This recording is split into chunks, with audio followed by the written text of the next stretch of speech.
Hello friends, welcome to bright squash YouTube channel.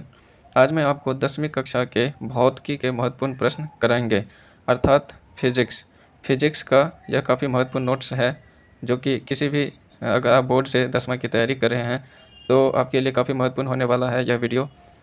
और जो है इसमें लघु उत्तरीय, दीर्घ उत्तरीय और वस्तुनिष्ठ प्रश्न सारे शामिल किया गया है और काफ़ी आसान भाषा में जो है समझाया गया है। यह बनाया गया नोट है जो आपके लिए काफ़ी फ़ायदेमंद होगा। और आप अगर 10वीं में अच्छा अंक पाना चाहते हैं तो इस वीडियो के अंत तक ज़रूर बने रहें, ताकि यह वीडियो आपके लिए काफ़ी फ़ायदेमंद हो। तो देख लेते हैं इसमें भौतिकी के महत्वपूर्ण प्रश्न कौन कौन से हैं। इसमें चैप्टर वाइज नोट्स तैयार किया गया और काफ़ी मेहनत से नोट्स तैयार किया गया है, तो यह आपके लिए काफ़ी फ़ायदेमंद होगा। अंत तक जरूर बने रहें। चलिए शुरू करते हैं। सबसे पहला प्रश्न है, वह वस्तु जो प्रकाश उत्सर्जित करती हैं उसे क्या कहते हैं? उसे प्रदीप्त वस्तुएं या दीप्तिमान वस्तुएं कहते हैं। तो ये है कि जो वस्तु प्रकाश उत्सर्जित करती हैं उसे प्रदीप्त वस्तुएं या दीप्तिमान वस्तुएं कहते हैं। उदाहरण से आप बेहतर समझ सकते हो, जैसे कि सूर्य हो गया, बिजली का बल्ब, बिजली का जलता हुआ बल्ब, मोमबत्ती, जुगनू आदि, ये सब जो है प्रदीप्त वस्तुएं हैं। इसका उल्टा होता है अप्रदीप्त वस्तुएं। तो इसमें है वह वस्तु जो प्रकाश उत्सर्जित नहीं करती हैं उसे क्या कहते हैं? अप्रदीप्त वस्तुएं, जैसे कलम, टेबल, कुर्सी, पुस्तक इत्यादि। तो यहाँ पे आप देखें, प्रदीप्त वस्तुएं और अप्रदीप्त वस्तुएं, दोनों में क्या अंतर है? तो दोनों है कि जिस वस्तु से प्रकाश उत्सर्जित होता है उसे प्रदीप्त वस्तुएं कहते हैं, और जिस वस्तु से प्रकाश उत्सर्जित नहीं होता है उसे अप्रदीप्त वस्तुएं कहते हैं। जैसे आप देखें, यहाँ पे सूर्य था, सूर्य से प्रकाश निकलती हैं तो वो प्रदीप्त वस्तु हो गया। और जैसे कलम से प्रकाश नहीं निकलती हैं तो ये अप्रदीप्त वस्तुएं। प्रदीप्त और अप्रदीप्त को दीप्तिमान या अदीप्तिमान भी कहते हैं, याद रखना है आपको। इसके बाद है, वह वस्तु जिससे होकर प्रकाश आसानी से पार कर जाए उसे क्या कहते हैं? उसे पारदर्शी वस्तु कहते हैं। तो यहाँ पे जो है तीन होता है फ्रेंड्स, पारदर्शी, एक पारदर्शी हो गया, अपारदर्शी हो गया, और एक होता है पारभासी। तो ये तीनों को समझते हैं क्या होता है एक्चुअली में। वह वस्तु जिससे होकर प्रकाश आसानी से पार कर जाए उसे पारदर्शी वस्तु कहते हैं। जैसे उदाहरण से आप समझ सकते हैं, जैसे कांच हो गया, पानी हो गया, हवा हो गया, इस माध्यम से जो है प्रकाश आसानी से पार कर जाते हैं। जैसे यहाँ पे कांच रख देंगे तो अगर प्रकाश आएगा यहाँ से तो ये कांच से पार कर जाएगा प्रकाश। तो ऐसी वस्तुएं जिससे होकर प्रकाश आसानी से पार कर जाए उसे हम पारदर्शी वस्तु कहते हैं। इसके बाद है अपारदर्शी वस्तु। अपारदर्शी वस्तु ऐसी वस्तुएं होती हैं जिससे होकर प्रकाश नहीं निकलती हैं, अर्थात प्रकाश पार नहीं कर पाती हैं, उसे अपारदर्शी वस्तु कहते हैं। जैसे लकड़ी, लोहा, पत्थर आदि। जैसे मैं यहाँ पे एक लकड़ी का प्लेट यहाँ पे लगा दूँ और प्रकाश को यहाँ से डालूँ तो ये प्रकाश पार नहीं कर पाएगा, अर्थात जो है ये अपारदर्शी वस्तु हो जाएगा। तो जिस वस्तु से प्रकाश पार कर जाए उसे पारदर्शी, और जिस वस्तु से प्रकाश पार नहीं करे उसे अपारदर्शी वस्तु कहते हैं। अब इस दोनों के बीच का होता है पारभासी। पारभासी के बारे में जान लेते हैं। तो जैसे कि आपने देखा, पारदर्शी वस्तु और अपारदर्शी वस्तु, पारदर्शी और अपारदर्शी के बीच की वस्तु होते हैं ये पारभासी। अर्थात इसमें क्या होता है, वह वस्तु जो प्रकाश के कुछ भाग को ही जाने देता है उसे जो है ये पारभासी वस्तु कहते हैं। जैसे घिसा हुआ कांच, तेल लगा हुआ कागज, इससे क्या होता है, तो प्रकाश के कुछ अंश तो जा पाते हैं लेकिन पूरा पूरा अंश नहीं जा पाता है, मतलब प्रकाश के कुछ भाग ही पार कर पाते हैं। ऐसी वस्तु को हम पारभासी वस्तु कहते हैं। उदाहरण से आप समझ सकते हैं, जैसे घिसा हुआ कांच होता है, उससे जो है पूरा पूरा प्रकाश तो पार नहीं कर पाता है लेकिन प्रकाश के कुछ भाग ही जा पाते हैं। ऐसी वस्तु को पारभासी वस्तु कहते हैं। इसके बाद है, जब प्रकाश किसी वस्तु पर पड़ती है तो वह वापस लौट जाती है, इस घटना को क्या कहते हैं? इस घटना को प्रकाश का परावर्तन कहते हैं। तो फ्रेंड्स, यहाँ पे आप जो है ऑब्जेक्टिव हो गया और सब्जेक्टिव हो गया, दोनों ही प्रश्न आपके कवर हो जाएंगे। जैसे अगर पूछ दे कि प्रकाश का परावर्तन किसे कहते हैं, तो ये आप डिफिनीशन जो है याद रख सकते हैं। यहाँ पे डिफिनीशन क्या है, ये बहुत ही आसान भाषा में समझाया गया डिफिनीशन है कि यहाँ पे देखिए क्या कहते हैं कि जब प्रकाश किसी वस्तु पर पड़ती है तो वह वापस लौट जाती है। इसे लौटने की घटना को ही हम क्या कहते हैं? प्रकाश का परावर्तन कहते हैं। तो आप जो है यहाँ पे जो है समझ सकते हैं, जैसे कि ये कोई वस्तु है और प्रकाश आया इधर से, प्रकाश यहाँ पे पड़ा इस सतह पे, इस सतह पे पड़ने के बाद प्रकाश जितने एंगल पे आता है उतने ही एंगल पे वापस लौट जाती है। तो इसी घटना को जो है क्या कहते हैं? हम प्रकाश का परावर्तन कहते हैं। इसके बाद है, प्रकाश का अच्छा परावर्तक है समतल दर्पण। तो समतल दर्पण जो है यह प्रकाश का अच्छा परावर्तक होता है, अर्थात एक समतल दर्पण ले लेंगे अगर हम और इससे प्रकाश को गुजारेंगे तो यह जो है परावर्तित हो जाएगा, जितने एंगल पे आएगा उतनी एंगल पे वापस जो है वह लौट जाएगी। इसी को जो है हम प्रकाश के परावर्तन कहते हैं और अच्छा परावर्तक होता है समतल दर्पण। इसके बाद है परावर्तन के नियम। परावर्तन के नियम भी पूछते हैं अक्सर एग्जाम में कि परावर्तन के नियम से आप क्या समझते हैं, समझाइए या इस पर प्रकाश डालिए। तो यहाँ पे देख लेते हैं प्रकाश के जो है परावर्तन के नियम क्या हैं। जिन नियमों का पालन करते हुए प्रकाश वापस लौटती है उसे क्या कहते हैं, तो उसे प्रकाश के परावर्तन के नियम कहते हैं। तो परावर्तन के नियम ही है कि जिन नियम का पालन करते हुए प्रकाश वापस लौटती है उसे परावर्तन के नियम कहते हैं। काफ़ी आसान भाषा में लिखा है। इसके बाद है प्रतिबिंब कितने प्रकार के होते हैं। तो प्रतिबिंब दो प्रकार के होते हैं, एक होता है वास्तविक प्रतिबिंब, एक होता है आभासी या काल्पनिक प्रतिबिंब। आभासी प्रतिबिंब और काल्पनिक प्रतिबिंब और एक वास्तविक प्रतिबिंब, दोनों को देख लेते हैं इसका क्या है। तो यहाँ पे है जब प्रकाश की किरणें दर्पण से परावर्तन के बाद उस बिंदु पर वास्तव में मिलती हैं उसे क्या कहते हैं। यहाँ पे कहते हैं फ्रेंड्स, यहाँ पे कहते हैं जिस बिंदु पे वास्तव में मिलती हैं उसे वास्तविक प्रतिबिंब कहते हैं। तो यहाँ पे देख लेते हैं क्या कहते हैं वास्तविक प्रतिबिंब।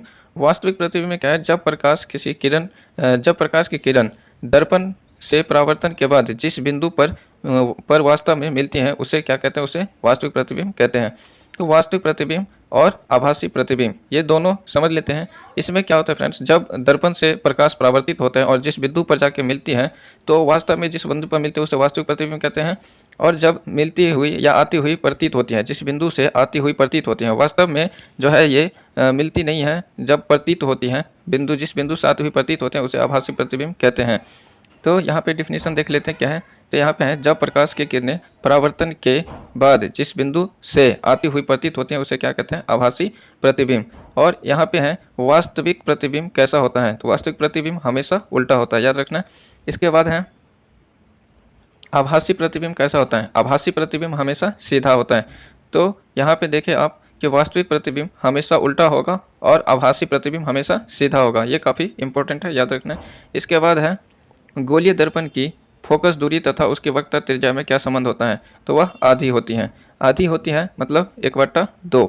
ये जो है गोलीय दर्पण की फोकस दूरी और तथा उसकी वक्रता त्रिज्या में जो है संबंध होता है वह 1/2 का संबंध होता है, याद रखना। इसके बाद है दाढ़ी बनाने के लिए या हजामती के लिए किस दर्पण का उपयोग करते हैं, अवतल दर्पण का। तो हजाम के पास यही अवतल दर्पण होता है, या हम कह सकते हैं कि दाढ़ी बनाने के लिए या हजामती के लिए जो है हम किस दर्पण का उपयोग करते हैं, अवतल दर्पण का उपयोग करते हैं। इसके बाद है अवतल दर्पण का उपयोग परावर्तक के रूप में किया जाता है। तो ये टॉर्च हो गया वाहन के हेडलाइट में तथा सर्च लाइटों में जो है परावर्तक सतह के रूप में हम इस्तेमाल करते हैं। यहाँ पे प्रश्न है फ्रेंड्स कि अवतल दर्पण का उपयोग हम परावर्तक सतह के रूप में किस में करते हैं। तो अवतल दर्पण का जो है उपयोग हम परावर्तक सतह के रूप में करते हैं, टॉर्च में, वाहन के हेडलाइट में और सर्च लाइटों में इसका इस्तेमाल करते हैं। इसके बाद है डॉक्टर के द्वारा रोगियों के नाक, कान, गले तथा दांत आदि की जांच के लिए किस दर्पण का उपयोग किया जाता है, तो वो अवतल दर्पण का उपयोग किया जाता है। तो चाहे हजामती के लिए या डॉक्टर के लिए जिस दर्पण का उपयोग करते हैं उसे हम अवतल दर्पण कहते हैं। यहाँ पे आपने देखा कि दाढ़ी बनाने या हजामती के लिए जो है अवतल दर्पण का उपयोग करते थे, और यहाँ पे भी देख सकते हैं डॉक्टर के द्वारा जो उपयोग किया जाता है दर्पण, जिसको हम नाक, कान, गले, दांत आदि की जांच करते हैं, उसे भी जो है में किस दर्पण का उपयोग करते हैं, अवतल दर्पण का उपयोग करते हैं। इसके बाद है चाहे वस्तु कहीं भी रखी हो उत्तल दर्पण में सदा कैसा प्रतिबिंब बनता है, आभासी प्रतिबिंब बनता है।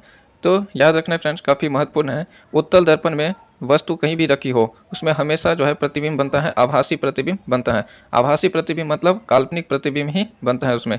इसके बाद है स्कूटर, मोटर कार, बस आदि में पीछे देखने के लिए किस दर्पण का उपयोग करते हैं, उत्तल दर्पण का। काफ़ी इंपॉर्टेंट क्वेश्चन है, ये VVI है, याद रखना है। काफ़ी VVI प्रश्न है, ये कई बार पूछा जा चुका है एग्जाम में, और हर एग्जाम में पूछा ही जाता है ये प्रश्न, कैसे भी पूछेगा घुमा फिरा के, लेकिन पूछता ही है ये प्रश्न।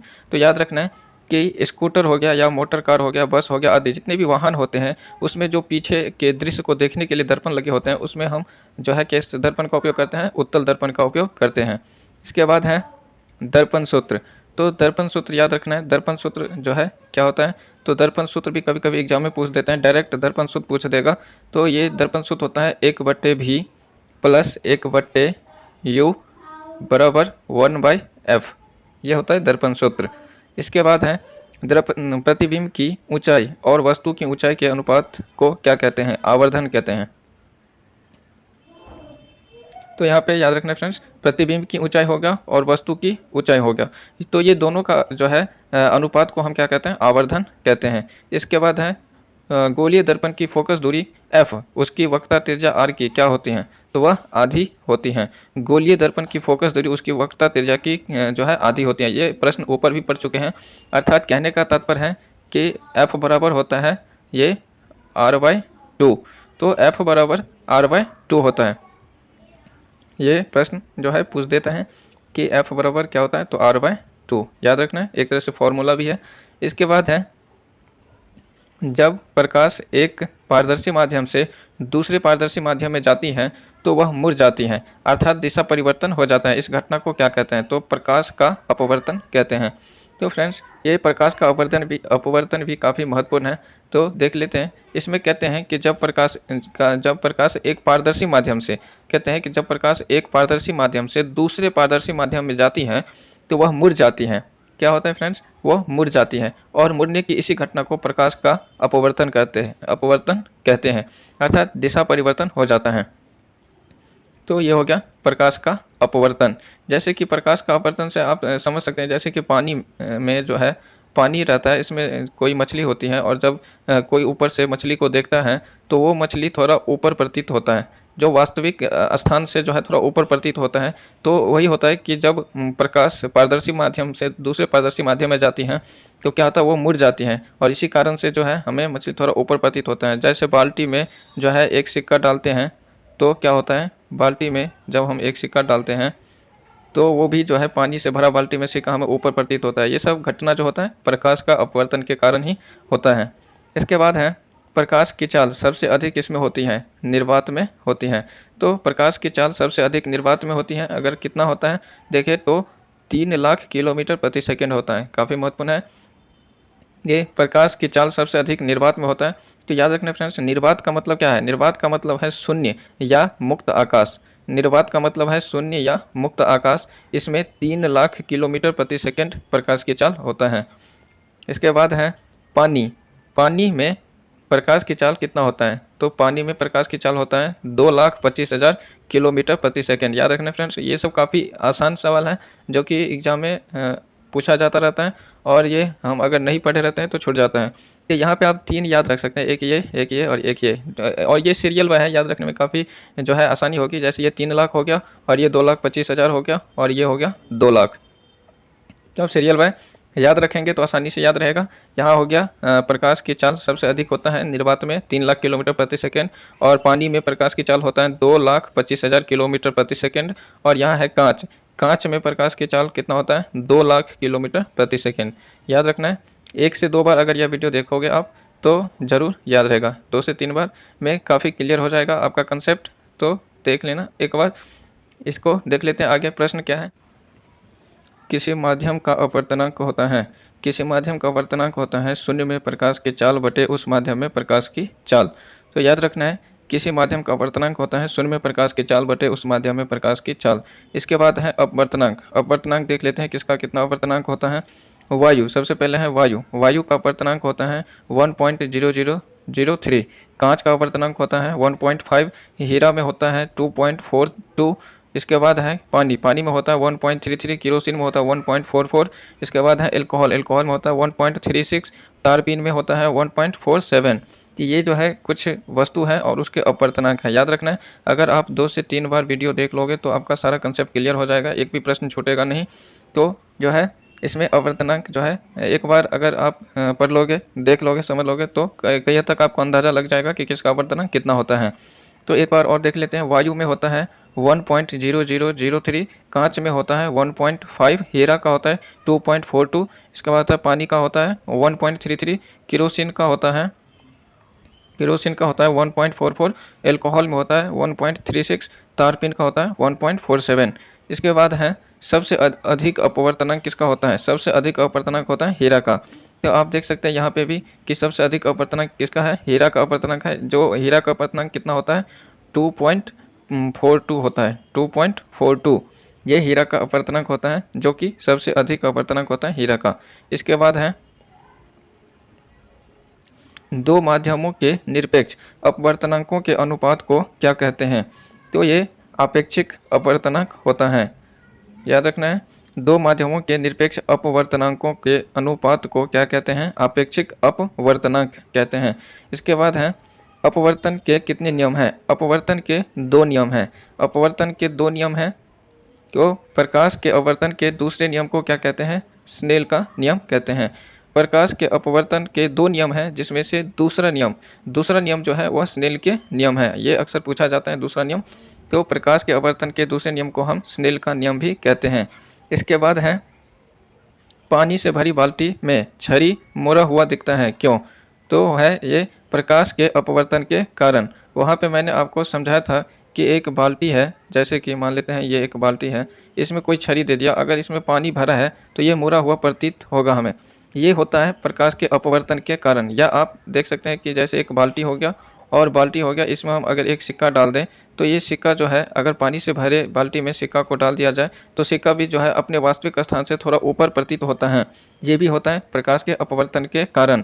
तारे टिमटिमाते हैं, तारे का टिमटिमाना भी जो है ये प्रकाश के अपवर्तन के कारण ही होता है। ये सब प्रश्न अक्सर एग्जाम में पूछा जाता है, याद रखना है आपको। तो याद रखना है कि पानी से भरी बाल्टी में छरी मुड़ा हुआ जो प्रतीत होता है वो प्रकाश के अपवर्तन के कारण होता है। पानी से भरी बाल्टी में सिक्का ऊपर जो है प्रतीत होता है वो प्रकाश के अपवर्तन के कारण होता है। तारे भी टिमटिमाते हैं, प्रकाश के अपवर्तन के कारण होता है।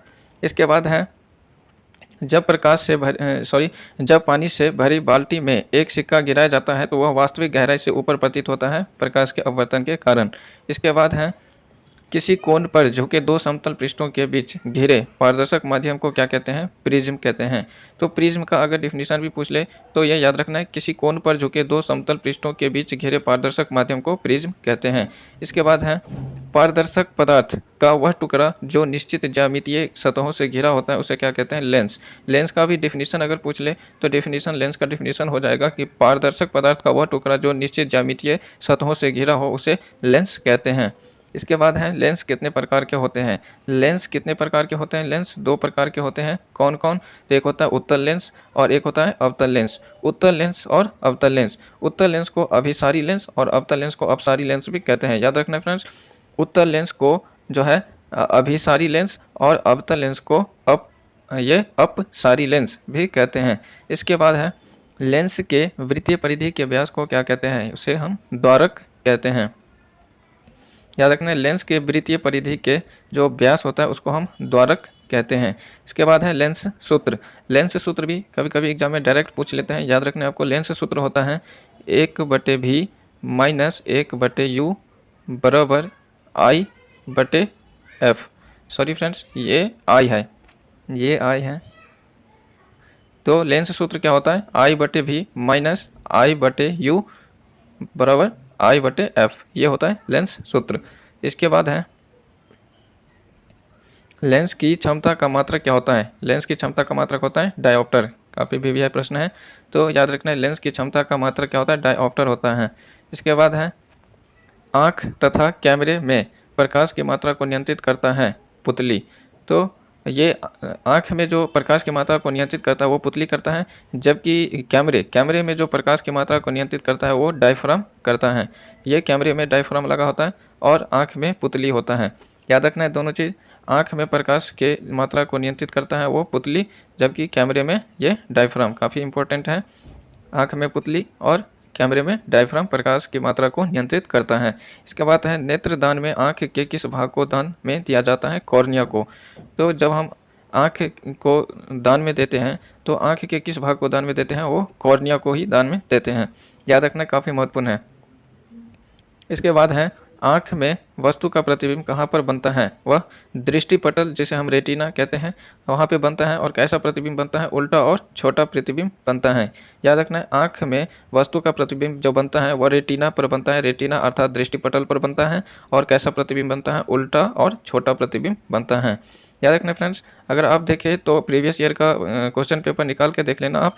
ये इस तरह से नोट्स बनाया गया है। ये इतना इंपॉर्टेंट नोट है कि इस नोट से आपको कोई भी प्रश्न नहीं छूटेगा, चाहे ऑब्जेक्टिव हो या सब्जेक्टिव हो। काफ़ी मेहनत से बनाया गया नोट्स है।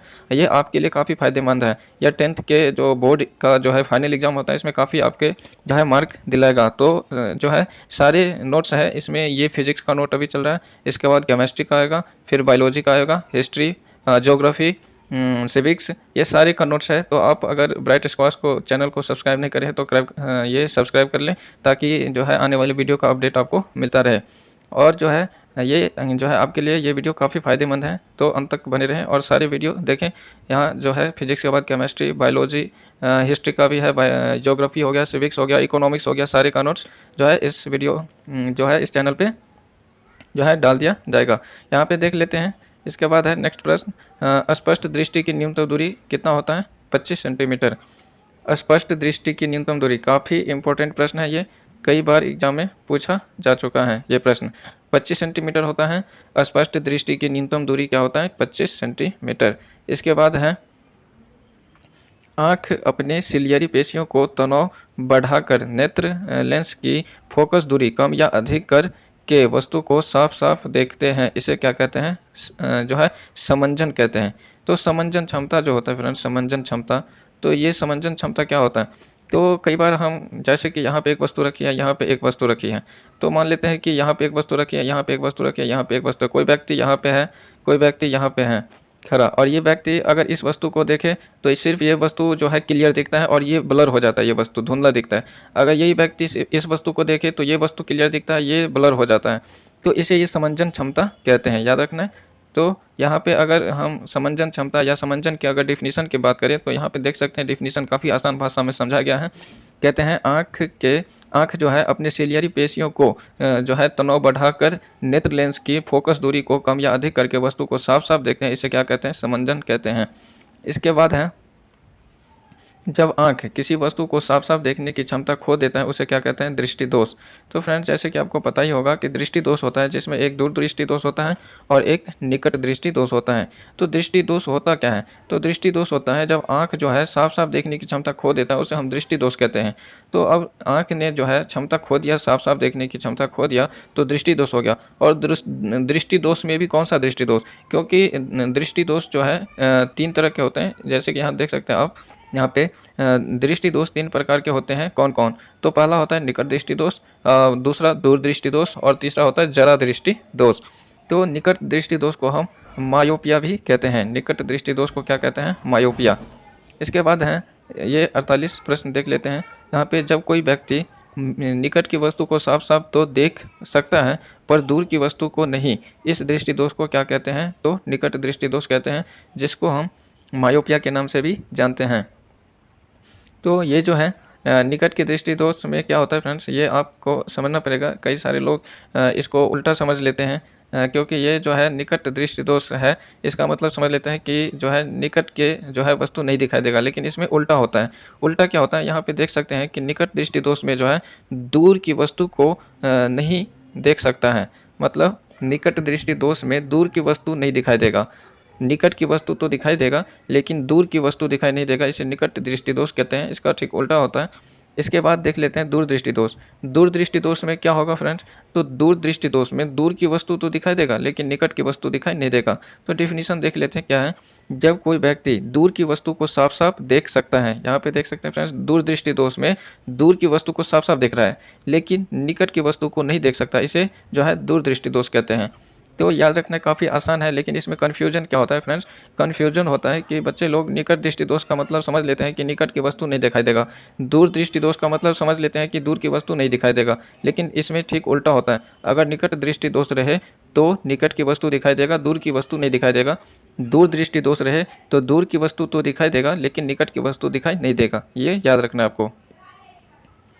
इसके बाद है समंजन क्षमता घट जाने के कारण आँख के निकट बिंदु तथा दूर बिंदु दोनों प्रभावित होते हैं, इस दोष को क्या कहते हैं? जरा दृष्टि दोष। तो यहाँ पे आपने देखा कि एक था निकट दृष्टि दोष और एक था दूर दृष्टि दोष, एक तीसरा है जो है ये है जरा दृष्टि दोष। जरा दृष्टि दोष में क्या होता है? जब निकट की वस्तु भी नहीं दिखाई देता है और दूर की वस्तु भी नहीं दिखाई देता है, इसे हम जरा दृष्टि दोष कहते हैं। इसके बाद है निकट दृष्टि दोष को दूर करने के लिए किस लेंस से बने चश्मे का व्यवहार किया जाता है? अवतल लेंस का। तो याद रखना है जो है ये निकट दृष्टि दोष के लिए अवतल लेंस का और दूर दृष्टि दोष के लिए जो है उत्तल लेंस का उपयोग करते हैं। ये काफ़ी इंपॉर्टेंट है, ये दोनों VVI हैं, आपको याद रखना है। ये अक्सर पूछा जाता है कि दूर दृष्टि दोष को दूर करने के लिए किस लेंस से बने जो है ये चश्मे का उपयोग किया जाता है? तो उत्तल लेंस से बने चश्मे का उपयोग किया जाता है। यहाँ पे अगर आप याद रखें तो ट्रिक से याद रख सकते हैं, जैसे यहाँ पे लिखते हैं दूर, तो दूर, दूर में जो है हमें ऊ की मात्रा दिखाई दे रही है, दूर में ऊ की मात्रा दिखाई दे रही है, इसका मतलब है उत्तल लेंस। तो दूर दृष्टि दोष को दूर करने के लिए उत्तल लेंस का उपयोग करेंगे। बाकी आप शेष से समझ सकते हैं कि जब हम दूर दृष्टि दोष के लिए उत्तल लेंस का उपयोग करेंगे तो इसका मतलब है कि निकट दृष्टि दोष के लिए हमें अवतल लेंस का उपयोग करना पड़ेगा। इसके बाद है जरा दृष्टि दोष। जरा दृष्टि दोष को दूर करने के लिए किस लेंस से बने चश्मे का व्यवहार में जो है उपयोग में किया जाता है, तो ये बाइफोकल लेंस का उपयोग किया जाता है। यहाँ पे याद रखना है, आपको तीनों याद रखना है। ये आप यहाँ पे एक बार फिर से देख सकते हैं, निकट दृष्टि दोष को दूर करने के लिए अवतल लेंस का उपयोग करते हैं, दूर दृष्टि दोष को दूर करने के लिए उत्तल लेंस का उपयोग करते हैं, और जरा दृष्टि दोष को दूर करने के लिए बाइफोकल लेंस का उपयोग करते हैं। तो यहाँ पे आप दूर से याद रख सकते हैं उत्तल लेंस, क्योंकि इसमें ऊ की मात्रा है उत्तल लेंस। बाकी आप अवतल लेंस और बाइफोकल लेंस याद रख सकते हैं। इसके बाद है तारे हमें टिमटिमाते नजर आते हैं क्यों? वायुमंडलीय अपवर्तन के कारण। तो वायुमंडलीय अपवर्तन या प्रकाश के अपवर्तन के कारण ही हमें तारे टिमटिमाते नजर आते हैं। इसके बाद है सूर्योदय तथा सूर्यास्त के समय सूर्य लाल दिखाई पड़ता है, साथ ही कुछ समय तक दिखता प्रतीत होता है क्यों? वायुमंडलीय अपवर्तन के कारण। तो आपने देखा होगा कि जब सूर्य निकलता है सुबह सुबह तो हमें लाल दिखाई देता है, और सूर्य डूबते समय भी हमें लाल दिखाई जो है देता है। ये इसलिए होता है क्योंकि लाल रंग का तरंगदैर्घ्य अधिक होता है, इसलिए लाल जो है हमें दूर तक दिखाई देता है। बाकी रंग का तरंगदैर्घ्य उतना नहीं होता है, और उसको जो है बोलते हैं प्रकाश का विक्षेपण बोलते हैं, स्कैटरिंग ऑफ लाइट हो जाता है, जिसके कारण सारे प्रकाश तो फैल जाते हैं लेकिन लाल रंग दूर तक दिखाई देता है। लाल रंग का तरंगदैर्घ्य अधिक होने के कारण ये हमें जो है ये सूर्योदय और सूर्यास्त के समय सूर्य हमें लाल दिखाई देता है, और ये वायुमंडलीय अपवर्तन के कारण जो है दिखाई देता है। इसके बाद है किस वैज्ञानिक ने सर्वप्रथम प्रिज्म की सहायता से सूर्य के प्रकाश का वर्णपट मतलब स्पेक्ट्रम प्राप्त किया था? तो ये न्यूटन ने प्राप्त किया था। न्यूटन की बात करें तो इनका जन्म 1642 में हुआ था और 1727 में इनकी मृत्यु हो गई थी। न्यूटन जिसने जो है न्यूटन ने ग्रेविटी की भी खोज करी है, गुरुत्वाकर्षण की खोज करी है। तो गुरुत्वाकर्षण के भी खोजकर्ता कौन है? न्यूटन। गति के नियम भी जो दिए थे, पहला गति का नियम, दूसरा और तीसरा, ये भी न्यूटन ने दिए थे। और कहते हैं कि ये सर्वप्रथम प्रिज्म की सहायता से सूर्य के प्रकाश का वर्णपट तैयार किया था, स्पेक्ट्रम जो बनाया था ये न्यूटन ने बनाया था। इसके बाद देख लेते हैं क्या है, श्वेत प्रकाश के विभिन्न रंगों में विभक्त होने की घटना को क्या कहते हैं? प्रकाश का वर्ण विक्षेपण कहते हैं।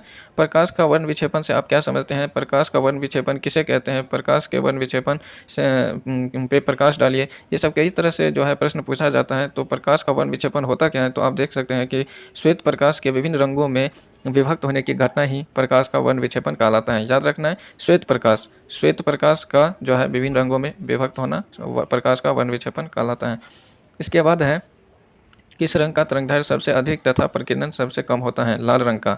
तो यहाँ पे जो देखें आप ऊपर भी प्रश्न पर जो है पढ़ चुके हैं कि सूर्य उगते और सूर्य डूबते समय जो है सूर्य लाल दिखाई देता है। तो क्यों दिखाई देता है? तो प्रकाश के अपवर्तन के कारण ही या वायुमंडलीय अपवर्तन के कारण दिखाई देता है, और लाल रंग का जो है तरंगदैर्घ्य अधिक होता है।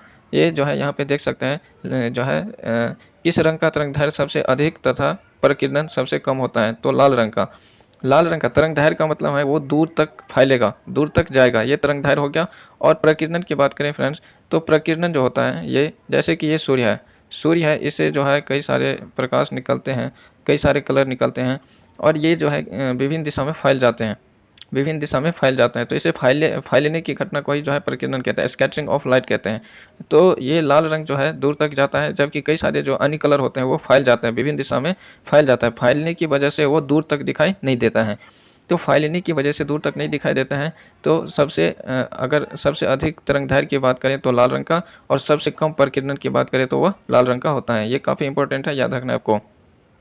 एक बार फिर से बता दूं आपको, ये काफ़ी महत्वपूर्ण है, ये अक्सर एग्जाम में पूछा जाता है, इसलिए आपको याद रखना है। सबसे अधिक तरंगदैर्घ्य की बात करें तो वो लाल रंग होगा, और दूसरा है सबसे कम प्रकीर्णन स्कैटरिंग, सबसे कम प्रकीर्णन की बात करें तो वो लाल रंग होगा।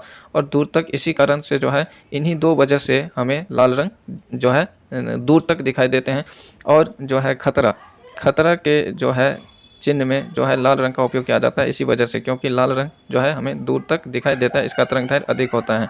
इसी वजह से जो है ये देखेंगे आप लाल बत्ती पे जो रेड लाइट जो होता है इसमें खतरे का निशान के लिए लाल रंग का उपयोग करते हैं, क्योंकि इसका तरंगदैर्घ्य अधिक होता है, यह दूर से भी हमें दिखाई दे देता है। इसके बाद है किस रंग का तरंगदैर्घ्य सबसे कम तथा प्रकीर्णन सबसे अधिक होता है? बैगनी तथा नीला रंग का। तो ये भी प्रश्न काफ़ी इंपॉर्टेंट है, याद रखना आपको। जो है किस रंग का तरंगदैर्घ्य सबसे कम होता है? तो सबसे कम वाला तरंगदैर्घ्य जो है कलर है वो बैगनी है। बैगनी रंग का तरंगदैर्घ्य सबसे कम। और प्रकीर्णन की बात करें तो सबसे अधिक प्रकीर्णन होता है नीला रंग का। नीले का सबसे अधिक प्रकीर्णन होता है। याद रखना फ्रेंड्स, सबसे अधिक प्रकीर्णन की बात करें तो क्या हो जाएगा? नीला। और सबसे जो है कम तरंगदैर्घ्य की बात करें तो हो जाएगा बैगनी कलर। इसके बाद है, जब प्रकाश किसी प्रिज्म या आकाश में लटके हुए बूंद पर पड़ती है तो वह 7 रंगों में एक अर्धवृत्ताकार पट्टी में दिखाई देता है। इसे क्या कहते हैं? इंद्रधनुष कहते हैं। याद रखना फ्रेंड्स, इंद्रधनुष जिसको हम अंग्रेजी में रेनबो कहते हैं। अंग्रेजी में क्या कहते हैं? रेनबो। याद रखना है। तो अंग्रेजी में हम रेनबो कहते हैं इंद्रधनुष को। और इंद्रधनुष होता क्या है और कैसे बनता है? तो जैसे कि यहाँ पे आप देख सकते हैं इसका डेफिनेशन, जब प्रकाश किसी प्रिज्म या आकाश में लटके बूंद पर पड़ती है तो वह 7 रंगों में अर्धवृत्ताकार पट्टी में दिखाई देता है। इसे ही इंद्रधनुष कहते हैं। इसके बाद है, आकाश का रंग नीला क्यों दिखाई देता है? आकाश का रंग नीला इसलिए दिखाई देता है क्योंकि प्रकाश के प्रकीर्णन के कारण। तो प्रकाश के प्रकीर्णन के कारण यहाँ आपने देखा, यहाँ पे ऊपर में एक बार मैं आपको प्रश्न दिखा दूँ। यहाँ पे आपने क्या देखा? सबसे ज़्यादा प्रकीर्णन किस रंग का होता है? नीले रंग का होता है। सबसे अधिक प्रकीर्णन होता है नीले रंग का। और इसी वजह से जो है हमें आकाश जो है कैसा दिखता है? नीला दिखता है। आकाश का रंग नीला क्यों दिखता है? प्रकाश के प्रकीर्णन के कारण। तो जैसे सूर्य से जो प्रकाश आते हैं, कई सारे प्रकाश आते हैं कई कलर में, लेकिन सबसे प्रकीर्णन जो होता है वो होता है नीले रंग का। नीले रंग का प्रकीर्णन अधिक होने के कारण हमें आकाश नीला दिखाई देता है। इसके बाद है, इंद्रधनुष में कितने रंग होते हैं? इंद्रधनुष में 7 रंग होते हैं। अगर सबसे ऊपर में बात करें तो लाल होता है और सबसे नीचे होता है बैगनी कलर। ये पूछा जाता है एग्जाम में, याद रखना आपको। इंद्रधनुष में सबसे ऊपर कौन सा कलर होगा? लाल। सबसे नीचे कौन सा कलर होगा? बैगनी। इसके बाद है, अगर 7 कलर की बात करें तो सातों कलर का जो है शॉर्ट नाम है बायजानी हापी नाला। ये याद रखना आपको, बायजानी हापी नाला। ये 7 कलर हैं। अगर फुल फॉर्म की बात करें तो ये बाय मिस होता है बैंगनी, जा मिस जामुनी, नी मिस नीला, ह मिस हरा, पी मिस पीला, और ना मिस जो है नारंगी, और ला से होता है लाल। तो ये कलर है 7, ये आपको याद रखना है। ऊपर में लाल, नीचे में बैंगनी। इसके बाद है, जब प्रकाश किसी कण पर पड़ के विभिन्न दिशाओं में फैल जाती हैं, इसे क्या कहते हैं? प्रकाश का प्रकीर्णन कहते हैं। तो प्रकाश का प्रकीर्णन होता है स्कैटरिंग ऑफ लाइट कहते हैं। तो ये प्रकाश का प्रकीर्णन जो होता है किसी माध्यम से आती है, जैसे किसी भी माध्यम से जब प्रकाश आती है और वह विभिन्न दिशाओं में फैल जाते हैं, तो विभिन्न दिशाओं में फैलने की घटना को ही प्रकाश का प्रकीर्णन कहते हैं।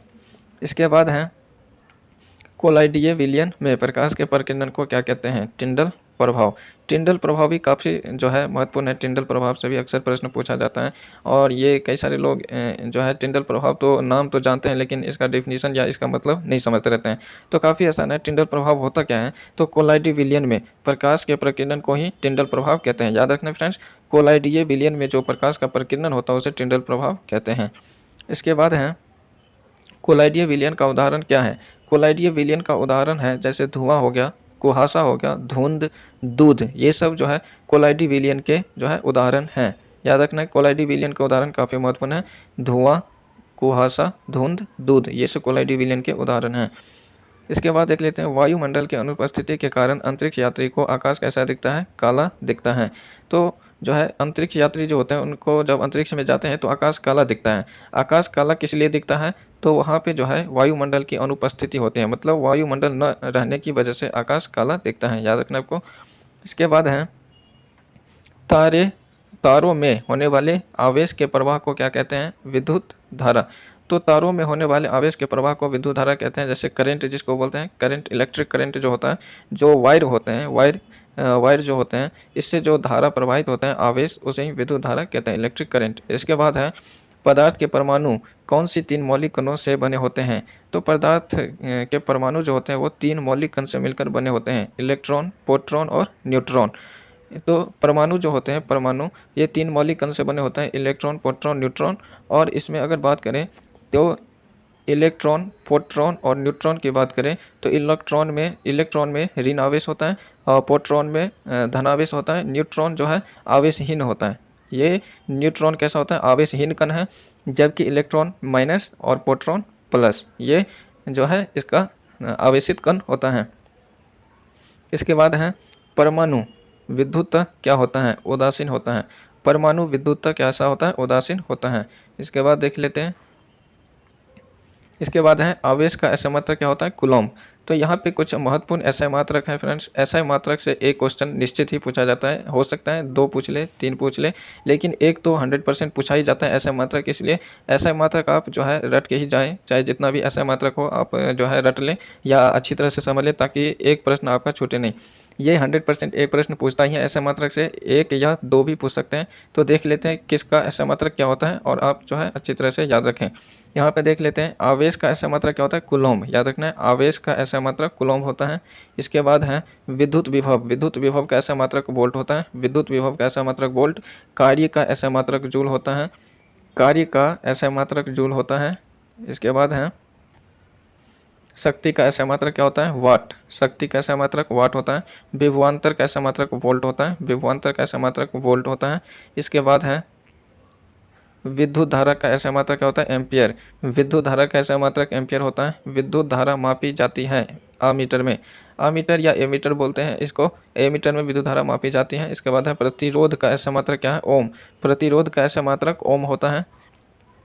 इसके बाद है कार्य ऊर्जा या उष्मा का SI मात्रक क्या होता है? जूल। ये तीनों का SI मात्रक जूल होता है। कार्य का SI मात्रक जूल, ये ऊर्जा का SI मात्रक जूल और उष्मा का SI मात्रक जूल, ये तीनों का SI मात्रक जूल होता है। कार्य ऊर्जा उष्मा का SI मात्रक जूल होता है। इसके बाद है यहाँ पे देख लेते हैं, यहाँ पे है SI मात्रक। तो कुछ जो है अन्य SI मात्रक हैं जिसको आपको याद रखना है। यहाँ पे आप देख सकते हैं लंबाई का SI मात्रक मीटर, द्रव्यमान का SI मात्रक किलोग्राम होता है। द्रव्यमान का SI मात्रक किलोग्राम, समय का SI मात्रक सेकेंड, ज्योति तीव्रता का SI मात्रक कैंडेला होता है, बल का SI मात्रक न्यूटन होता है और क्षेत्रफल का SI मात्रक क्या होता है? क्षेत्रफल का SI मात्रक वर्ग मीटर होता है। आयतन का SI मात्रक घन मीटर होता है। आवृत्ति का हर्ज होता है। दाब का SI मात्रक पास्कल होता है। विद्युत धारिता का SI मात्रक फाराड होता है। याद रखना है, विद्युत धारिता का SI मात्रक फाराड होता है। चुंबकीय फ्लक्स का SI मात्रक वेबर होता है। ज्योति फ्लक्स का SI मात्रक ल्यूमेन होता है। तरंगदैर्घ्य का SI मात्रक एंगस्ट्रम होता है। प्रतिरोधकता का SI मात्रक ओम होता है।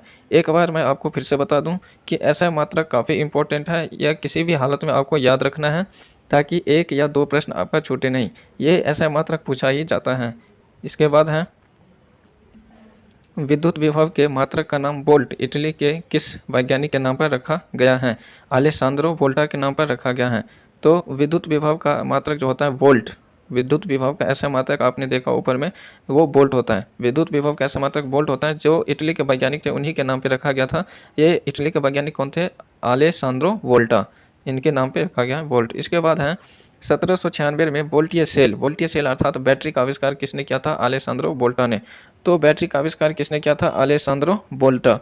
और जैसे कि आपको पता ही होगा बल्ब का आविष्कार किसने किया था? एडिसन ने किया था बल्ब का आविष्कार। इसके बाद है विद्युत धारा के मात्रक एम्पियर फ्रांस के किस वैज्ञानिक के नाम पर रखा गया? आंद्रे मैरी एम्पियर के नाम पर रखा गया। तो यहाँ पे आप देख सकते हैं विद्युत धारा का SI मात्रक क्या था? एम्पियर। और एम्पियर किस वैज्ञानिक के नाम पर रखा गया? आंद्रे मैरी एम्पियर के नाम पर रखा गया है, जो कि एक फ्रांस के वैज्ञानिक थे। इसके बाद है 1826 में जर्मन वैज्ञानिक जॉर्ज साइमन ओम ने विभवांतर तथा उसमें प्रवाहित होने वाले विद्युत धारा का संबंध किस नियम के द्वारा व्यक्त किया, उसे क्या कहते हैं? जिस नियम के द्वारा व्यक्त किया उसे क्या कहते हैं? ओम के नियम कहते हैं। ओम के नियम भी जो है काफ़ी VVI है, इम्पोर्टेंट है। अक्सर ओम के नियम दीर्घ उत्तर में पूछा जाता है। तो ये आपको याद रखना है और अच्छी तरह से समझ लेना है ओम के नियम आखिर होता क्या है। एक बार फिर से बता दूँ ओम के नियम क्या होता है। 1826 में जर्मन वैज्ञानिक जॉर्ज साइमन ओम ने विभवांतर तथा उसमें प्रवाहित होने वाली विद्युत धारा का संबंध जिस नियम के द्वारा व्यक्त किया उसे ओम के नियम कहते हैं। इसके बाद है विद्युत का सबसे अच्छा चालक होता है चांदी। याद रखना फ्रेंड्स, विद्युत का जो सबसे अच्छा चालक होता है वो होता है चांदी। अगर इसके बाद बात करें तो चांदी के बाद तांबा और एल्युमिनियम भी अच्छा चालक होता है, लेकिन सबसे अच्छा चालक की बात करें तो वो होता है चांदी। इसके बाद है विद्युत ऊर्जा का ऊष्मा में रूपांतरण क्या कहलाता है? विद्युत धारा का ऊष्मीय प्रभाव कहलाता है। विद्युत धारा का ऊष्मा में रूपांतरण क्या कहलाता है? विद्युत धारा का ऊष्मीय प्रभाव कहलाता है। इसके बाद है नाइक्रोम। नाइक्रोम मिश्र धातु हैं निकेल, क्रोमियम, मैंगनीज, लोहा का। तो याद रखना काफ़ी इंपॉर्टेंट है। नाइक्रोम जो मिश्र धातु है, नाइक्रोम किस किस का मिश्र धातु होता है? तो नाइक्रोम में होता है निकेल होता है, क्रोमियम होता है, मैंगनीज होता है और लोहा होता है। याद रखना फ्रेंड्स, एक बार फिर से बता दूं, निकेल, क्रोमियम, मैंगनीज, लोहा, ये नाइक्रोम का मिश्र धातु हैं। नाइक्रोम मिश्र धातु हैं इन सब का। इसके बाद है विद्युत बल्ब का फिलामेंट या तंतु किसका बना होता है? टंगस्टन का। ये भी काफ़ी इंपॉर्टेंट है, कई बार एग्जाम में पूछा जा चुका है कि विद्युत बल्ब का जो फिलामेंट होता है, जैसे कि यहाँ पे एक मैं अगर समझाऊँ आपको, ये बल्ब है और बल्ब में जो है आप देखते हैं ऐसे लगा होता है बल्ब में, तो यही जो होता है ये बल्ब का जो है टंगस्टन का बना होता है फिलामेंट। ऐसे ये आपने देखा होगा बल्ब में ऐसे रहता है ये यहाँ पे, तो यही जो बना होता है ये टंगस्टन का बना होता है, इसलिए कहते हैं विद्युत बल्ब का फिलामेंट या तंतु किसका बना होता है? टंगस्टन का होता है। इसके बाद है विद्युत बल्ब में कौन सी निष्क्रिय गैस होती हैं? नाइट्रोजन और ऑर्गन। तो यहाँ पे नाइट्रोजन और ऑर्गन गैस भर दिया जाता है विद्युत बल्ब में, याद रखना। इसके बाद है टंगस्टन का गलनांक कितना होता है? 3400 डिग्री सेल्सियस होता है लगभग। तो टंगस्टन का गलनांक जो होता है, टंगस्टन का गलनांक होता है 3400 डिग्री सेल्सियस, इसलिए टंगस्टन का उपयोग करते हैं विद्युत बल्ब में, जो है टंगस्टन का उपयोग करते हैं, इसको जो है तंतु के रूप में करते हैं। इसके बाद है विद्युत फ्यूज किसका मिश्र धातु है? विद्युत फ्यूज जो होता है ये सीसा और टीन या जस्ता का मिश्र धातु होता है। तो ज़्यादातर सीसा और टीन का मिश्र धातु होता है विद्युत फ्यूज, लेकिन कभी कभी टीन की जगह जस्ता भी मिलाया जाता है। इसके बाद है विद्युत स्थितिज ऊर्जा का ऐसा मात्रक क्या होता है? याद रखना है, विद्युत स्थितिज ऊर्जा का ऐसा मात्रक जूल होता है, काफ़ी इंपॉर्टेंट है। इसके बाद है स्वतंत्र रूप से लटका हुआ चुंबक किस दिशा की ओर जो है इंगित करता है? और उत्तर दक्षिण दिशा की ओर इंगित करता है। स्वतंत्र रूप से जो है लटका हुआ चुंबक जो है किस दिशा की ओर इंगित करता है? उत्तर दक्षिण दिशा की ओर इंगित करता है। तो ये जो है चुंबक जो होता है उसमें दो ध्रुव होते हैं, उत्तरी ध्रुव और दक्षिणी ध्रुव होता है। उत्तरी ध्रुव और दक्षिणी ध्रुव होता है, और जो है अगर स्वतंत्र रूप से लटका दिया चुंबक को तो वो उत्तर दक्षिण दिशा की ओर इंगित करता है। इसके बाद है चुंबक में दो ध्रुव होते हैं, उत्तरी ध्रुव तथा दक्षिणी ध्रुव। इसके बाद है ये चुंबक में दो ध्रुव होते हैं, उत्तरी ध्रुव, दक्षिणी ध्रुव, और स्वतंत्र रूप से लटका हुआ चुंबक इसलिए उत्तरी ध्रुव और दक्षिणी ध्रुव की ओर इंगित करता है, अर्थात उत्तर और दक्षिण दिशा को इंगित करता है। इसमें कहते हैं समान ध्रुव में आकर्षण और असमान ध्रुव में विकर्षण होता है। तो याद रखना फ्रेंड्स, जब दो चुंबक ले लेते हैं हम और दोनों का समान दिशा अगर दे दें, ये भी उत्तर और ये भी उत्तर एक साइड से, तो ये दोनों के समान ध्रुव में जो है क्या होगा? समान ध्रुव में आकर्षण होगा। समान ध्रुव में आकर्षण होता है और असमान ध्रुव में विकर्षण होता है। अर्थात दो चुंबक को ले ले तो ये अगर इसको हम आगे की ओर बढ़ाएं, इसका जो है असमान ध्रुव रहे, इसका भी असमान ध्रुव, तो ये जो है भागेगा, ये जो है आपस में मिलने नहीं देगा, ये भागेगा। इसलिए जो है कहते हैं समान ध्रुव में आकर्षण होता है और असमान ध्रुव में विकर्षण होता है। स्वतंत्र रूप से जो है चुंबक उत्तर और दक्षिण दिशा की ओर इंगित करता है। चुंबक में दो ध्रुव होते हैं, उत्तरी ध्रुव और दक्षिणी ध्रुव, याद रखना। इसके बाद है चुंबक तथा उनके प्रभावों का अध्ययन करने के लिए किसका उपयोग किया जाता है? कंपास सुई का उपयोग किया जाता है। चुंबक तथा उसके प्रभावों का अध्ययन करने के लिए कंपास सुई का उपयोग किया जाता है। इसके बाद है कंपास क्या है? कंपास दिशा सूचक यंत्र है। कंपास क्या है? दिशा सूचक यंत्र है। इसके बाद है 1820 में किस वैज्ञानिक ने यह पता लगाया कि जब किसी चालक से विद्युत धारा प्रवाहित की जाती है तो उसके चारों ओर चुंबकीय क्षेत्र उत्पन्न होता है? ओस्ट्रेड ने ही सर्वप्रथम जो है यह पता लगाया था कि जब किसी चालक या के जो है विद्युत धारा प्रवाहित की जाती है तो उसके चारों ओर जो है चुंबकीय क्षेत्र उत्पन्न हो जाता है। ओस्ट्रेड ने पता लगाया। इसके बाद है मैक्सवेल ने दाएं हाथ का नियम दिया जिसमें अंगूठा धारा की दिशा को तथा अन्य उंगली चुंबकीय क्षेत्र को व्यक्त करती है। इस नियम को क्या कहते हैं? मैक्सवेल के दक्षिण हस्त नियम। तो ये भी अक्सर पूछा जाता है कि मैक्सवेल के दक्षिण हस्त नियम से आप क्या समझते हैं? तो यहाँ पे आप देख सकते हैं कि मैक्सवेल ने दाएं हाथ का जो नियम दिया था उसमें अंगूठा जो है वो अंगूठा क्या करता है? तो अंगूठा धारा की दिशा को इंगित करता है, अंगूठा धारा की दिशा की ओर इंगित करता है और बाकी उंगली जो होती हैं वह चुंबकीय क्षेत्र की ओर इंगित करता है। तो वह जो है चुंबकीय क्षेत्र को व्यक्त करती हैं। इसी नियम को जो है क्या कहते हैं? मैक्सवेल के दक्षिण हस्त नियम कहते हैं। इसके बाद है विद्युत चुंबक का क्रोड किसका बना होता है? नरम लोहे का। विद्युत चुंबक का क्रोड किसका बना होता है? नरम लोहे का बना होता है। इसके बाद है फ्लेमिंग के वाम हस्त नियम में व्यक्त करता है तो फ्लेमिंग ने जो बाम हस्त नियम दिया, फ्लेमिंग के बाम हस्त नियम है, इसमें देख लेते हैं क्या होता है। तो इसमें जो है अंगूठा बल को इंगित करता है, तर्जनी जो है वो चुंबकीय क्षेत्र को इंगित करता है, और मध्यमा जो है धारा की दिशा की ओर इंगित करता है। तो याद रखना है अंगूठा बल को। ऐसे भी आप जो है अगर ट्रिक से याद रखेंगे तो अंगूठा, अगर उंगली जो होता है हाथ में जो उंगली होता है सारे, इसमें सबसे मजबूत कौन होता है, तो अंगूठा होता है। तो अंगूठा जो होता है वो बल को इंगित करता है, तो अंगूठा जो है बल को याद रखना है, बल अंगूठा में ज़्यादा बल होता है, अंगूठा बल को, तर्जनी चुंबकीय क्षेत्र को, और मध्यमा जो होता है वो धारा की दिशा को इंगित करता है, ये याद रखना है आपको। इसके बाद है विद्युत मोटर में आर्मेचर किसका बना होता है, तांबे की तार का। तो विद्युत मोटर जो होता है उसमें आर्मेचर होता है, आर्मेचर कहते हैं। आर्मेचर किसका बना होता है, तो ये तांबे के तार का बना होता है आर्मेचर। सर्वप्रथम 1831 में विद्युत चुंबकीय प्रेरण को किसने दिखाया, माइकल फैराडे ने। सर्वप्रथम जो है चुंबकीय प्रेरण को माइकल फैराडे ने दिखाया। दिष्ट धारा जनित्र का उदाहरण क्या है, डायनेमो। डायनेमो है, दिष्ट धारा जनित्र का उदाहरण क्या है, डायनेमो, याद रखना है। इसके बाद है कार्य करने की क्षमता को क्या कहते हैं, ऊर्जा। कार्य करने की क्षमता को ऊर्जा कहते हैं। इसके बाद देख लेते हैं क्या है। करोड़ों वर्षों तक पृथ्वी के सतह में दबे पौधे पशुओं के अवशेषों के द्वारा उत्पन्न ईंधन को क्या कहते हैं, जीवाश्म ईंधन। तो जीवाश्म ईंधन आप समझ सकते हैं, जीवाश्म ईंधन होता क्या है।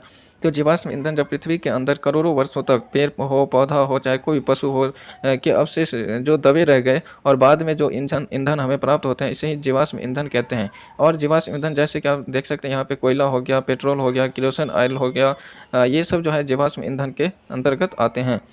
इसके बाद है ऊर्जा का ऐसा स्रोत जिसको फिर से उपयोग में ला सकते हैं, उसे क्या कहते हैं, तो ऊर्जा के नवीकरणीय स्रोत कहते हैं। ऊर्जा के नवीकरणीय स्रोत क्या होता है, तो नवीकरणीय, नवीकरणीय का मतलब ही है कि जिसको हम फिर से नया कर सकते हैं, फिर से रीयूज कर सकते हैं, उसको फिर से उपयोग में ला सकते हैं, इसे जो है ऊर्जा के नवीकरणीय स्रोत कहते हैं। तो यहाँ पे आप जो है इसका डेफिनेशन याद रख सकते हैं कि ऊर्जा का ऐसा स्रोत जिसको हम फिर से उपयोग में ला सकते हैं, उसे जो है नवीकरणीय स्रोत कहते हैं। तो उसको क्या कहते हैं, नवीकरणीय। और एक होता है अनवीकरणीय। अनवीकरणीय का मतलब है जिसको हम नया नहीं कर सकते, जिसको हम फिर से उपयोग में नहीं ला सकते, उसे अनवीकरणीय बोलते हैं। तो यहाँ पे आप देख सकते हैं जो है ऊर्जा का ऐसा स्रोत जिसको हम उपयोग में नहीं ला सकते, दोबारा उपयोग में नहीं ला सकते, उसे अनवीकरणीय स्रोत कहते हैं। उदाहरण से आप बेहतर समझ सकते हैं, यहाँ पे जैसे पवन ऊर्जा हो गया, सौर ऊर्जा हो गया, ज्वारीय ऊर्जा हो गया। तो पवन ऊर्जा, सौर ऊर्जा, सौर ऊर्जा से अर्थात सौर ऊर्जा का मतलब है सूर्य से प्राप्त ऊर्जा। सौर ऊर्जा का मतलब है सूर्य से प्राप्त ऊर्जा। और सूर्य जब तक रहेगा पृथ्वी और सूर्य, तब तक जो है सूर्य से ऊर्जा हमें प्राप्त होती रहेगी, अर्थात जो है ये सूर्य से जो प्राप्त होता है सौर ऊर्जा, वो नवीकरणीय स्रोत है, कभी खत्म नहीं होगा। जैसे कि पवन हो गया, जब तक पृथ्वी का अस्तित्व रहेगा, पवन जो है जब तक रहेगा, हवा, वायु, पवन, तब तक जो है पवन ऊर्जा रहेगी। तो ये भी नवीकरणीय स्रोत है, नवीकरणीय स्रोत है, ये कभी खत्म नहीं होगा। ज्वारीय स्रोत, ज्वारीय स्रोत जो नदी में जो पानी होता है, ज्वार भाटा आते हैं, या ज्वारीय स्रोत कहते हैं इसको हम, ये भी जो है कभी खत्म नहीं होगा, इसे नवीकरणीय स्रोत कहते हैं, इसको हम बार बार उपयोग में ला सकते हैं। लेकिन एक होता है अनवीकरणीय स्रोत। तो ऊर्जा के जो है अनवीकरणीय स्रोत हैं, इसमें देख लेते हैं जैसे पेट्रोल हो गया, कोयला हो गया, डीजल हो गया, केरोसिन हो गया, ये सब ऊर्जा के अनवीकरणीय स्रोत हैं। अर्थात पेट्रोल जो ख़त्म हो गया तो वो दोबारा नहीं आ सकते। तो पेट्रोल के ख़त्म होने या डीजल के ख़त्म होने से वह दोबारा नहीं मिलता है, वो ख़त्म हो जाता है, समाप्त हो जाता है। तो इसलिए जो है ये ऊर्जा के अनवीकरणीय स्रोत हैं, याद रखना है आपको। इसके बाद है महासागर के तापीय ऊर्जा में वाष्पशील द्रव को उबालने के लिए किस गैस का उपयोग किया जाता है, अमोनिया गैस का उपयोग किया जाता है। तो महासागरीय तापीय ऊर्जा के वाष्पशील द्रव को उबालने के लिए अमोनिया गैस का उपयोग किया जाता है। इसके बाद है उष्मीय ऊर्जा परिचालन पर आधारित शक्ति संयंत्र कहाँ लगे हैं, न्यूजीलैंड और अमेरिका में लगे हैं, न्यूजीलैंड और अमेरिका में। भूस्मीय ऊर्जा परिचालन पर आधारित शक्ति संयंत्र कहाँ लगे हैं, न्यूजीलैंड और अमेरिका में। इसके बाद है नाभिकीय ऊर्जा प्राप्त करने के लिए नाभिकीय विखंडन में किसका उपयोग होता है, यूरेनियम, प्लूटोनियम और थोरियम का उपयोग होता है। यूरेनियम, प्लूटोनियम या थोरियम का उपयोग होता है, याद रखना। इसके बाद है नाभिकीय विखंडन से संबंधित E बराबर m/c² समीकरण किस वैज्ञानिक ने दिया, अल्बर्ट आइंस्टीन ने दिया 1905 में। तो ये काफ़ी जो है प्रसिद्ध जो है ये समीकरण है, E बराबर m/c², या आप ऐसे भी लिख सकते हैं E बराबर mc²। तो ये जो है कौन से वैज्ञानिक दिए थे, ये अल्बर्ट आइंस्टीन ने दिया था, 1905 में दिए थे। इसके बाद है भारत में नाभिकीय रिएक्टर कहाँ कहाँ स्थापित हैं, ये भी काफ़ी महत्वपूर्ण है, याद रखना है आपको। भारत में जो नाभिकीय रिएक्टर लगे हैं वो देख लेते हैं कहाँ कहाँ लगे हैं। तो यहाँ पे है तारापुर महाराष्ट्र में नाभिकीय रिएक्टर लगे हैं। तो पूछ सकता है कि तारापुर नाभिकीय रिएक्टर कहाँ है, महाराष्ट्र में है। इसके बाद है राणा प्रताप सागर, ये जो है राजस्थान में है। नाभिकीय रिएक्टर राणा प्रताप सागर ये राजस्थान में है। इसके बाद है कल्पक्कम तमिलनाडु में है। देख सकते हैं आप, जो नाभिकीय रिएक्टर है कल्पक्कम वो कहाँ है, तमिलनाडु में है। इसके बाद है नरोरा उत्तर प्रदेश में है। ये नाभिकीय रिएक्टर नरोरा कहाँ है, उत्तर प्रदेश में। इसके बाद है काकरापारा जो है ये गुजरात में है। काकरापारा नाभिकीय रिएक्टर कहाँ है, गुजरात में। और इसके बाद है कैगा कहाँ है, कर्नाटक में। तो याद रख सकते हैं आप, ये काफ़ी इंपॉर्टेंट है फ्रेंड्स, याद रखना है आपको। नाभिकीय रिएक्टर भारत में जो नाभिकीय रिएक्टर लगे हैं, तो यहाँ पे एक बार फिर से बता दूं आपको, तारापुर नाभिकीय रिएक्टर का है महाराष्ट्र में, राणा प्रताप सागर राजस्थान में है, कल्पक्कम तमिलनाडु में है, नरोरा उत्तर प्रदेश में है, काकरापारा गुजरात में है और कैगा कर्नाटक में है। ये सब कुछ नाभिकीय रिएक्टर हैं जो भारत में स्थित हैं। इसके बाद देख लेते हैं क्या है, परमाणु बम किस सिद्धांत पर काम करता है, नाभिकीय विखंडन पर। यहाँ पे दो बम होते हैं, एक होता है परमाणु बम, एक होता है हाइड्रोजन बम, और इसके बारे में पूछा जाता है कि किस सिद्धांत पे काम करता है। तो फ्रेंड्स याद रखना है आपको, परमाणु बम जो होता है वो नाभिकीय विखंडन पे, जबकि हाइड्रोजन बम जो होता है वो नाभिकीय संलयन पे काम करता है। तो आपको यहाँ पे कन्फ्यूज नहीं होना है, यहाँ पे आपको याद रखना है परमाणु बम जो है नाभिकीय विखंडन और हाइड्रोजन बम नाभिकीय संलयन। अर्थात यहाँ पे नाभिकीय तो कॉमन है, यहाँ पे याद रखना है विखंडन और संलयन। तो आप याद रख सकते हैं कि परमाणु बम जो है काफ़ी खतरनाक होता है। वैसे तो हाइड्रोजन बम सबसे ज़्यादा खतरनाक होता है, लेकिन परमाणु बम भी खतरनाक होता है। और ये जापान पे जो परमाणु बम गिराया गया था वो काफ़ी जो है वहाँ पे विखंडित कर दिया। तो इससे आप याद रख सकते हैं शॉर्ट से, तो परमाणु बम जो है नाभिकीय विखंडन पे काम करता है, जबकि हाइड्रोजन बम नाभिकीय संलयन पे काम करता है। तो ये थे कुछ 113 जो है इम्पोर्टेंट प्रश्न, काफ़ी इम्पोर्टेंट प्रश्न थे फिजिक्स के, जो आपके लिए काफ़ी फ़ायदेमंद है। अगर आप किसी भी बोर्ड से 10th का फाइनल एग्ज़ाम देंगे, बोर्ड का एग्ज़ाम देंगे, तो इसमें आपको इसमें सारे थे, लघु उत्तरीय, दीर्घ उत्तरीय और ऑब्जेक्टिव। तो जो है ऑब्जेक्टिव प्रश्न सारे आपके कवर हो जाएंगे इसमें। आप जो है अगर एक बार में आपका कंसेप्ट क्लियर ना हो तो 2 से 3 बार जो है आप वीडियो देखें, और इस चैनल ब्राइट स्कॉलर्स को जरूर सब्सक्राइब कर लें, ताकि आने वाले वीडियो का अपडेट आपको मिलता रहे। इस पे जो है सारे जितने भी नोट्स हैं 10th के जितने भी नोट्स हैं, जैसे कि केमिस्ट्री हो गया, बायोलॉजी हो गया, chemistry, biology, geography, economics, civics, ये सारे नोट्स इस पे आएंगे, तो जो कि आपके लिए काफ़ी फ़ायदेमंद होगा। तो ब्राइट स्क्वायर्स को